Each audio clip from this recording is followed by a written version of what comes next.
Hello, welcome to see you. It's good to see all of you again. It's always a pleasure for us to be together, and we are learning, growing. Again, one of the most important thing about these lessons is for you to take with you information that will help you become a better person because you have the wisdom and the knowledge to be a better you. That's the whole point of all these videos. Again, this is the wisdom of God, and I'm sharing this with you, and this is an honor and privilege, and I hope you enjoy. This one is about sharing your substance with immoral activities with women who are not your wife, being promiscuous, also being a different type of lifestyle that you're living that is against God. Now, this is a great lesson that we're going to learn today is about King Solomon's mother, how she spoke to him in regards to what he is doing wrong when it comes to these type of women that he was married. Okay, so one of the particular one was the queen, the princess of Egypt. Now, of course, she kind of led him astray, but it's because when you get involved with these type of women, with the wrong people, it's going to do that to you. So again, the first one we want to talk about is King Solomon's mother when she was rebuking him. Bathsheba, which is King Solomon's mother, said to her son Solomon, "Don't give your strength to women and your conduct to which that destroys king." Meaning that kings that runs after women, it always destroys them at the end. So it says, meaning don't give your strength to women by pursuing this type of conduct. King Solomon's mother start with the rebuking him. She said, "This is how you behave. You're marrying this girl, this princess of Egypt that caused you to fall. The people are going to blame me, saying your father, King David, was a good man and you got the bad part of what you're doing, meaning that what you're doing came from me." That's what the people are going to say. Your bad behavior is emanating, or it's coming because that's coming from me, not from your father. That's what the people are going to say. Bathsheba said, "Don't give your strength to women conduct which that destroys kings." So kings, again, is she's referring to, because that was a normal thing for kings. They love to have multiple women. You know, every woman they see, they would get them, especially certain type of wicked king.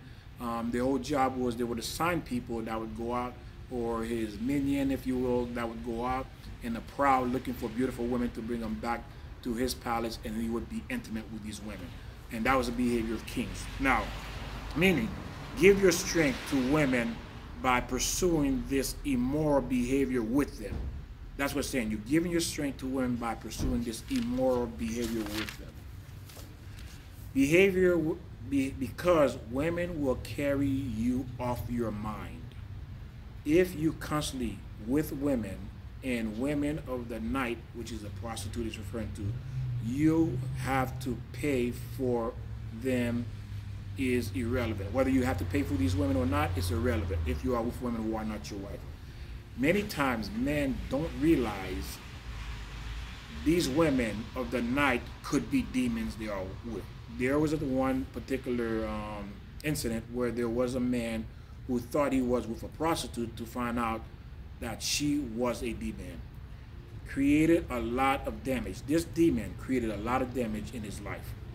A man pursuing promiscuous with different women is going to cause you harm, even if she is your wife.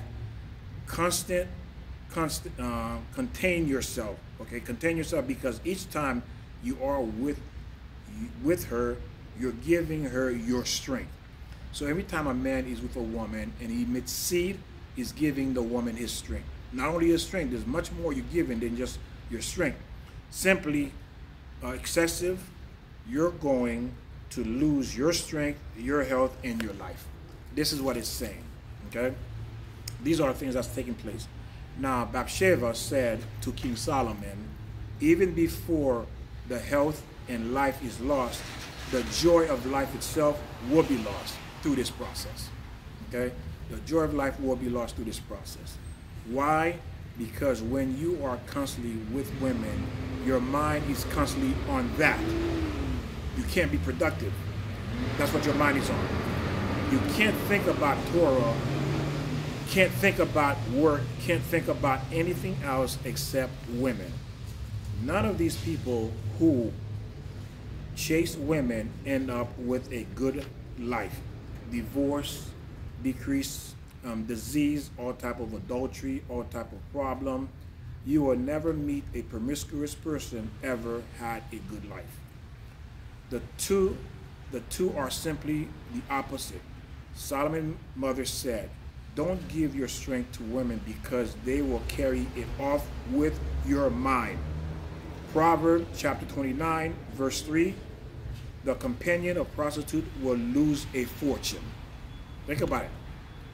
Proverbs chapter 9, verse 3 says, the companion of prostitute will lose a fortune. Okay?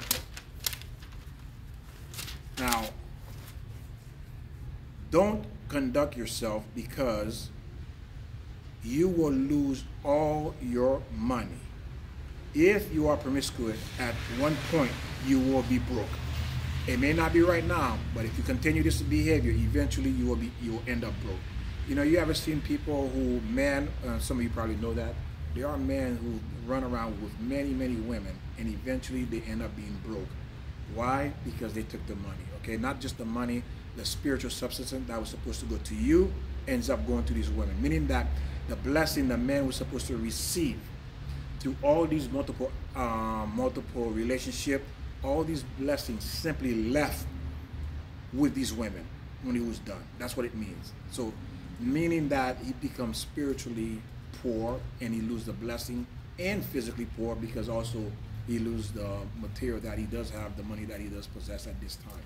So again, you can see that this is not something that everyone who has been alive long enough have seen people in these type of situations, especially men who claim, you know, because they're thinking they're playboy, they got it going on. The only one that has it going on is these women. Why? Because these women are the one that's benefiting from you being with them. Each time a person is sharing his seed, he loses that spiritual substance that God is giving you, that's giving you. Okay, you're losing it to her. So every time you're intimate with her, it's going to her. That's what's happening. Every time you are intimate with her, it is going to her. If it is your wife, it stays in the house, meaning that if you are intimate with your wife, it stays under the roof because this is where you are living with your wife. So even though you're passing on your spiritual gift to your wife, but again, she's your wife, you both live in the same house, so you're not losing. But if she's not your wife, anyone else outside your wife that's not under your roof, that blessing you were supposed to get, let's say God had ordained for you to receive $1 million or $5 million sometime down the road, or health or children, all that is gone. It's gone with these women. Because why? They took that blessing. Because you're giving them that blessing. That's where your spiritual essence leaves your body into another woman, and she lives with it. So a woman is always going to leave more than you will ever be able to give, because again, you will just become broke spiritually and also material wise. You will lose everything and you will not be able to hold anything as well. And this is what happens to men who chase women day and night. You end up with nothing at the end. You lose. And I thank you for learning with me. Please make sure you share this. This is great content for you to share with other people, with other friends. Men, especially men who you know that's running around with other women, and you're wondering why they can't have anything or they have no peace in their life. This is the reason. Because why? There can never be anything good that comes out of it when you are a man running around with multiple women. God bless you, and I'll see you next time. Amen.